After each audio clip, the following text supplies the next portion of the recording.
Welcome to the SDA Housing Podcast, brought to you by NDIS Property Australia.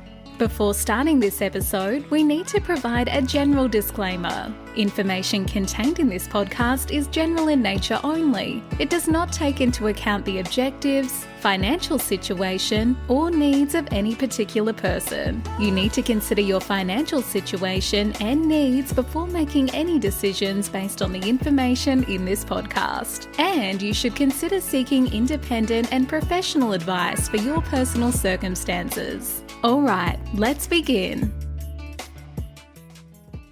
Hello everybody, my name is Min and I'm your host today with my two colleagues, Joshua and Debbie, in the office of NDIS Property Australia, the SDA Housing Podcast, where we are talking about various new topics in the SDA market. Debbie, welcome today. Josh, welcome.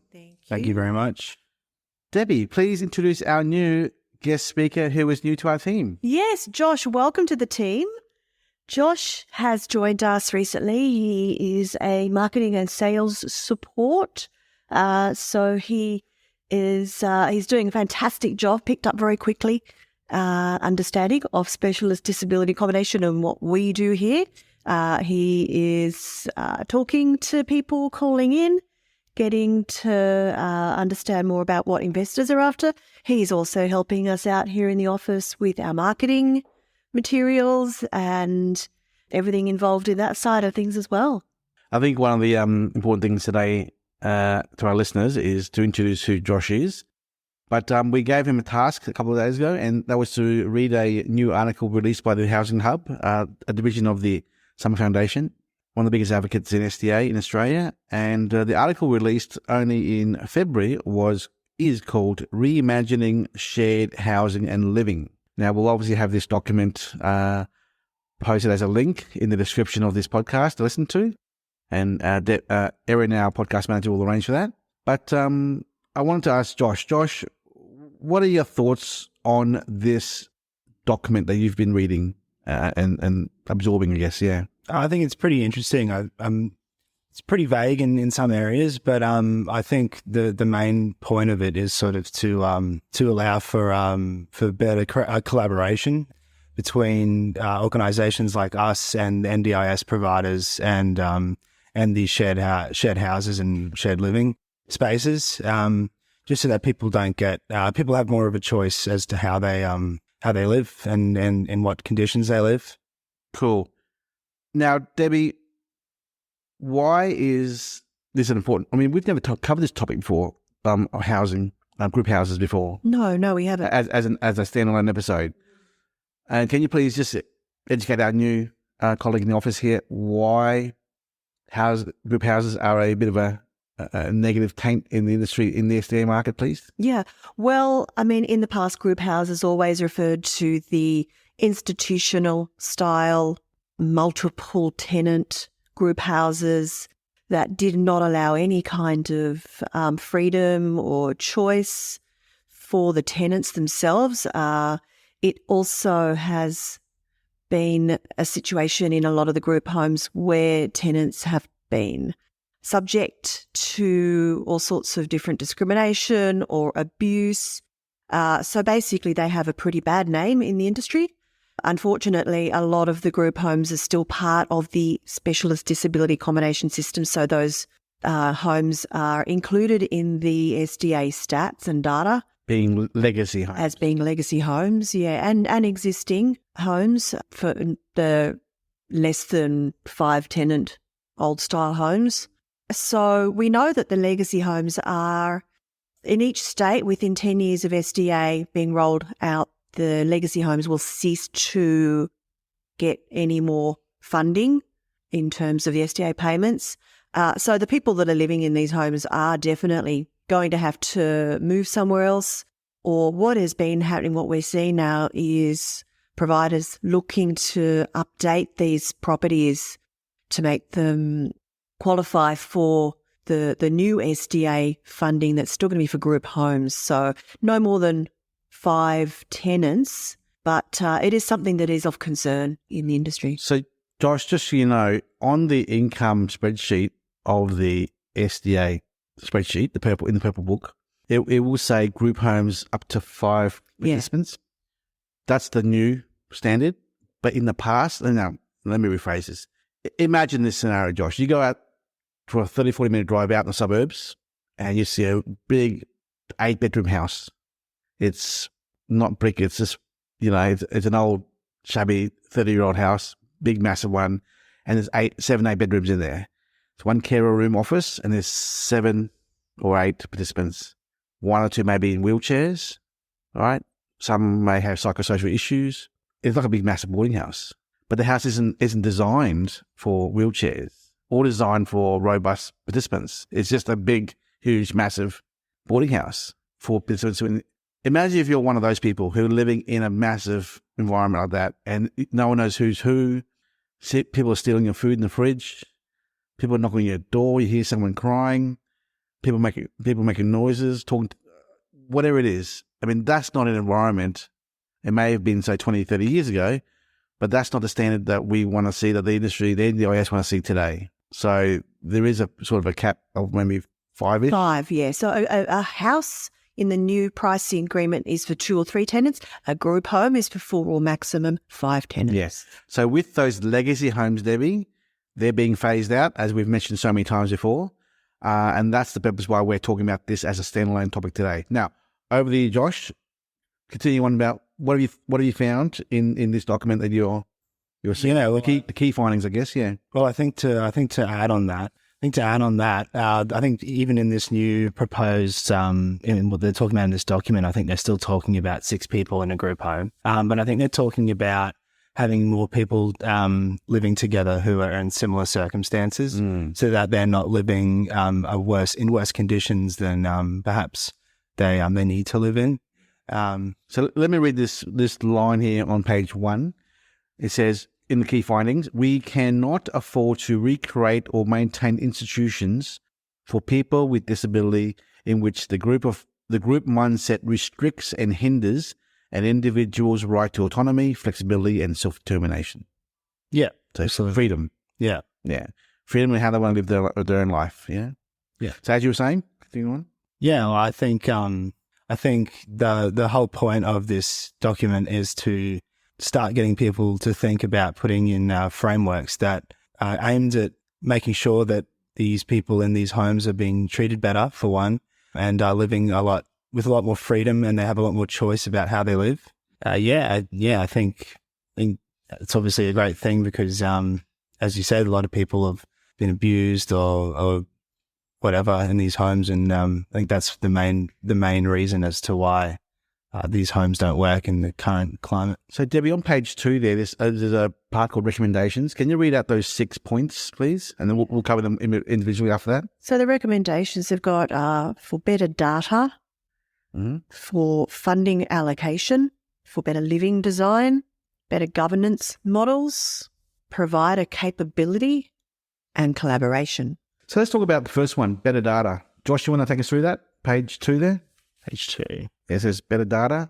I think it's mainly aimed at collecting data to make sure well documents the quality of life that the tenants have, and that is aimed at making sure that they have choice in where they live, and making sure that they don't live in poor quality care. With other tenants who perhaps need more care. So that obviously leads to their detriment.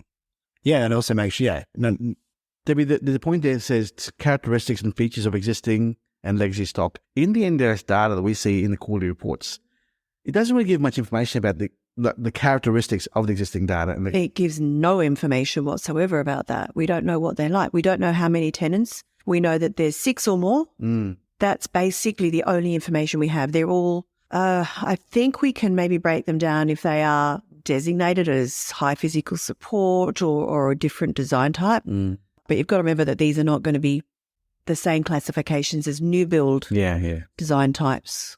So obviously this point is very clear. We need better data to be provided to show what's out there. Absolutely. And what's being phased out. That's obvious. Josh, next point. Funding allocation. So complete an initial review of housing and support needs and preferences, and likely SDA funding eligibility. So that would, that would enable tenants to explore and make an informed choice about alternative housing and support options, and enable providers to more accurately forecast the size of the investment needed to modernise group homes and meet tenant demand. So in our quarterly reports, Debbie, and some other data we see constantly, we look at the data like Parramatta or wherever it is, and it shows this is the number of participants who are SDA funded in an area, and then who are actually in an SDA, which is another number, and then looking. Yeah. Now, this is where it comes in. The legacy people who are in legacy group homes, they're looking, but the number's still very small, as we've seen. And the primary reason, Debbie, why there's only a small number who are looking is because a lot of these participants don't even know about SDA. They don't understand it. They are not aware of it. Their families may not be aware of it. Even to a degree, their carers may not be aware of what SDA really is. So we know that there are a lot of people out there who will be eligible for this. They're not coming into the system yet because they don't know about it and they don't know that they should be applying for it. The system is composed of a lot of brand new businesses as self-care providers, and they're managing, and I'll be honest, I'm going on the record here, they're managing a house or an old property, and they're getting paid by the hour to manage these people, right? If they start losing participants in their group home, legacy homes, their revenue drops.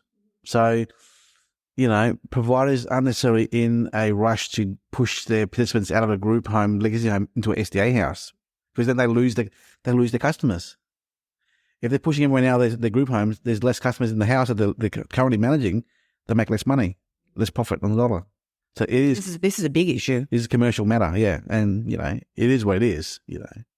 Why would a provider get rid of their customers and lose them to another provider? They wouldn't do it. Yeah, but as you know, it's up to families and the community to make their loved ones who are disabled to be more aware of their options. Because in here it says in point C here, Josh, can you read point C in this funding allocation topic? Explore alternative social, public, and private options for the minority of people who are currently living in the group homes but do not qualify for SDA payments. There you go. So moving into a proper brand new SIL home being managed by a provider with 3 or 4 people only, living in an ILO environment, which is a duplex or a 1-bedroom, 2-bedroom unit by themselves, right? So these are other options that they can get out of their group home to live in if they don't qualify for SDA. Next one, Josh, number 3. Number 3, which I think is pretty important to what we know, are living design. Specialist exploration and design capabilities are required to support people with disability to exercise genuine choice in designing their preferred living arrangement and coordinate the suite of services needed to construct, maintain, and evolve their living arrangements. Collate and publish what is known about this specialty to improve understanding and quality of living design services across the sector. Debbie, any comments there? I guess this comes down to where in an ideal SDA world, we would be able to develop and design these houses in collaboration with the participants that are going to be living in them. Not always that easy to bring this all together, but we need to find ways of making that more of a standard than an exception. Yep. Next one, Josh. Governance models. Develop independent governance models for shared living to facilitate supported and collective tenant-led decision-making in shared living arrangements, ensuring tenant control over how they live, with who, how they are supported, and what happens in their home. This goes back to the words choice and control. Yeah, totally. There's nothing more to it than that. Next one, Josh. Provider capability. This is a very important one. Let's go through. There's 3 parts here, of subcategory, sorry. Subcategory is A, B, and C. A is human-centric services, B is social innovation and experimentation, and C is support workforce. Josh, first one. So A are human-centric services, develop provider capabilities to operationalize applied ethics frameworks that translate human rights principles into human-centered products and services. Develop provider commitment to the independent collection of social impact measurement and benchmark data and insights to improve and evolve services. It sounds all complicated, doesn't it, Debbie? Yeah. I'm trying to... At the end of the day, the subtitle says it all. It's human-centric services. Services which are humane, for the Centered around the person, or centered around the participant and the providers. Yeah, so the provider has to create services which are relevant towards their participants. That's what human-centric services is all about. And we just need, we need providers to be, yes, they have to be commercial, yes, we know that, profitable, but they also need to be meeting the needs of the participants, and that's it. Yeah, very much apply ethics frameworks. It's all about the ethics of what they're doing. Cool. Next one, Josh. Social innovation and experimentation. Develop necessary conditions for social innovation within providers, including harnessing lived experience and research, fostering ideation, prioritization and development capabilities, and reinforcing effective risk and investment appetites. Develop test and learning cultures in which providers can take a lean and iterative approach to building on new ideas, and align NDIA and NDIS quality and safeguards commission policies and practices with the need to maintain safe and healthy standards without allowing compliance to stifle innovation. So, Debbie, what does this social innovation experimentation summary mean? I mean, I'm confused here with all this jargon. Well, I'm looking at the words there, lived experience, which is something that we've spoken about a bit more. We've spoken to people with lived experience, and I guess it's all about involving the participants in the innovation of what's needed to develop the housing that they want and need that will give them the choice. Building new ideas. Remember, this whole article is about the group housing.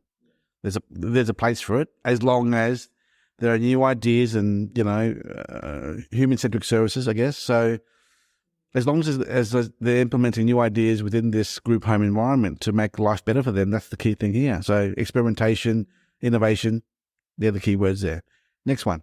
A very important topic, this one. Next one here. Support workforce. Invest in the capability of support workers to take a coaching approach to support provision, building capacity of people to live independently rather than taking charge and doing for people with disability. And invest in the capability of support workers to facilitate tenant-led decisions rather than assume the role of decision maker on a tenant's behalf. That is all about encouraging and having the facilities for the participants to be able to do more for themselves, to have more independence. No, I disagree, Debbie. Support the workforce. To support the tenants to have more independence, to be able to do more things on their own. Yes, I agree. As Josh is reading that, my mind's thinking off on a tangent about some words my good friend Sean said to me a long time ago, and that was, if you want your staff to improve and think for themselves, which is what this is saying, empower them. So rather than, he said to me, if a staff member comes up to me and asks a question, rather than give them the answer, say to them, well, what would you do if you're in my shoes? Make them think like that.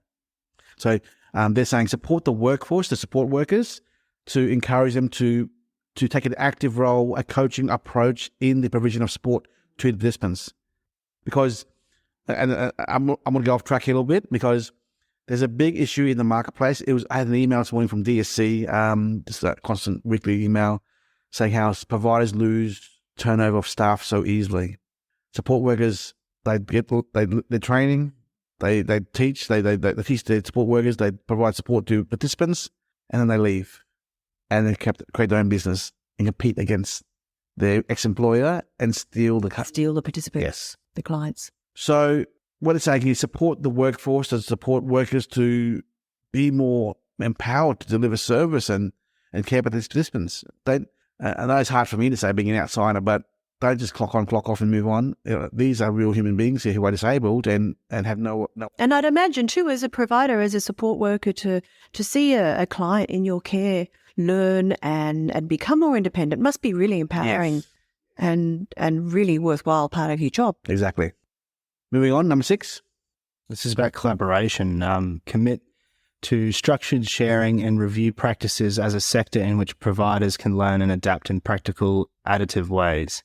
Create more opportunities for cross-pollination between people and organisations with diverse perspectives. This should include large service providers, small service providers, government and industry strategists and influencers, as well as perspectives beyond the disability sector, including legal, social financing, and strategy from across social, community, and human services. Publish findings from experimentation projects in disability housing to encourage industry-wide learning and innovation. Set new benchmarks and expectations for shared housing and living that supports tenants to transition away from traditional group homes as they become obsolete. Yeah. So, the key word here is collaboration. Working with other organisations, sharing information, sharing data, sharing their learned experiences in running their business, in working with participants, and particularly in this scenario here being group homes, because group homes are being phased out in the coming years. As Debbie said, there was a 10-year time frame from when the NDIS began. Yeah, so every state, the NDIS, the SDA rolled out at a different period. For example, in WA, which was the last state to bring it in, it only rolled out at the end of 2021. So in WA, it'll be the end of 2031 that group homes will no longer be funded, and obviously earlier time periods. So Queensland, Victoria, New South Wales is 4 years in, so we've got 6 years left there. Yeah. But the reality is, as more and more, and by the way, the pipeline of SDAs being built around Australia is around about 5,000 or 6,000 at the moment, right? As more and more of these properties become available for completion, then you'll see more care providers working with SDA providers in collaboration to move them out of group homes and into the SIL homes, ILL homes, or the SDA homes. So that's where we want to see more collaboration with all the providers out there in the marketplace. I guess that's important. But now, going back to this topic here, being group homes, this whole article. So, Josh, you've read the whole article back to front. I would like to ask you a question. Is this article basically saying there's a place for group homes, and if you do it right, these are the recommendations, and this is how you do it? They're not saying don't have group homes. Saying while it's in place in the marketplace right now, we still use it, and we should refine our operation. That's what they're saying, aren't they? Yeah, I think so. I think they're saying that we need to start working sort of together in creating these frameworks to make sure that people are treated well, have independence and choice to where they live. So yeah, I think definitely that they're implying that with good framework that it's definitely viable. But whether that's to be seen, we will find out. And now I want to test Josh's knowledge here. So Debbie, that page there, page 10. Josh, you cannot look at it. So Josh, from your short training so far in our company, how many numbers of people in Australia are currently SDA funded? Do you remember? I have a guess, but I wouldn't know exactly. Okay, don't worry about it. 21,000. So of the 21,000, only, do you know how many of them are living in actual brand new SDAs? I just did the data as well. It's fine to land it. No, I can't remember. I think, Debbie, what's your number in your head?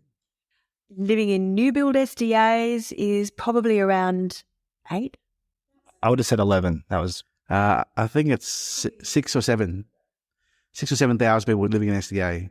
We got about 4,500 new build SDAs. Times 2 is 8,000. Yeah. Yep. So about 7,500 are living in an SDA right now, which means 21,000 minus 7.5 or 8 is 13,000. So those 13,000 are living in these group homes right here. Yeah, right. But they are not living in a fit for purpose. Actually, a group home is not fit for purpose. No. And it doesn't give choice and control. So in theory, if there were 7,000 more brand new builds right now, that'd all be moving out to moving into those brand new ones. But they're not, because there's nothing built yet for their needs in the area. Hence the reason why the group homes are still there. So there's a place for them, but not for much longer. That's the point. And still, remember, even in those group homes, use 8, for example, 8 people in a group home, not all 8 of them are actually going to be SDA funded. So maybe only one of them. So here's the question, where will those other 7 move to once this is phased out? They're going to go somewhere, and they don't qualify for SDA. That's where the SIL homes are coming to play, and the ILO homes. But Debbie, that page 10 there, what was the number there? Places in dwellings for 1 to 3 residents, places in dwellings for 4 to 5, and places in sort of 6 plus residents. These are the supply of SDA as of September 22, Debbie. Yeah, so 8,300 places in residents, 1 to 3, in dwellings with 1 to 3 resident places. In larger dwellings for 4 to 5 residents, 10,000 places. These are legacy. We count them the legacy numbers there, so existing. Okay. So back to the, places in dwellings for 1 to 3 residents, nothing in legacy. Yep. Places in dwellings of 4 to 5 residents, nothing in legacy. Places Existing there, Debbie, existing. Existing is 8,000. What's the definition of existing? Existing is a property that is not necessarily a group home. And not SDA. It's sort of in between the two? It does come into the SDA funding, but it's not a new build. It's not going to necessarily get defunded. My understanding is that it does meet basic SDA guidelines, but I think a lot of the times it might be someone's own home that they've had renovations done to enable them to live in that home. So it's not a new build SDA dwelling. I'll give you a different definition of existing. So if you buy a SDA house today and it runs for its full life of 20 years, after 20 years is over, it becomes existing. So that's what an existing means. So if you can go back to the current existing, I mean, it's not necessarily saying 20 years old or it was SDA, but it's in between the two. Group home legacy and SDA, somewhere in the middle. So, looking at this, there are none in the places for dwellings for 6+ residents. They are all legacy. So you don't have any existing homes that are group homes, 6 or more. So that is the difference. So the existing ones that are still going to remain as being funded are not the larger institutional style group homes. Okay, I think we might leave it there. We could really have this as a 2-hour conversation, but we won't. This is more of a short snapshot summary of this article, being Reimagined Shared Housing and Living, workshop findings and recommendations as of February 23 by the Summer Foundation Housing Hub. We'll have this article available as a download. Josh, any final words from you of having read through the whole document? What's your impression of the whole thing? I think I think one of the main points for me is investing in your workers. I think they're the ones who provide the care. If you can get the places that are more designed to suit needs of a group of people, if you get the workers that can help provide that care, I think that can go a long way. But I also think if you get workers who perhaps you don't invest in your workers, I think that's where it all falls for me. To anyone listening out there who is a service provider around Australia and you do have a group home or group homes in your portfolio of service and whereby your participants are living under your care, we hope you can read and absorb this information from the Housing Hub, which are giving ideas and direction and advice to providers to improve the living conditions of participants in your care in a group home. Because while it's still in operation and not phased out yet, and while there's lack of SDAs out there, we understand that you as a service provider may not be in the SDA property market as a service provider, and you as a care provider, being a still business, your job is to look after participants, and you will take what is out there to manage your business. And I guess it's important to understand that you are providing a very important service for those participants that cannot yet move into SDA or have got, obviously not SDA funded, but haven't got other alternatives as yet. But it's really imperative to understand the whole NDIS choice and control. The participants do need to have that independence, and, we all need to work together to and assist the care providers, the SIL providers, to be able to offer that. Anyway, thank you so much, everyone. Appreciate it. Yep. Okay. Bye. We hope you enjoyed this episode. Please make sure you are subscribed and following us so you can keep in the loop with all of our upcoming episodes. We would really appreciate it if you could leave us a 5-star rating, a written review, and to share this podcast with those that could benefit. Until next time, catch you on the next episode.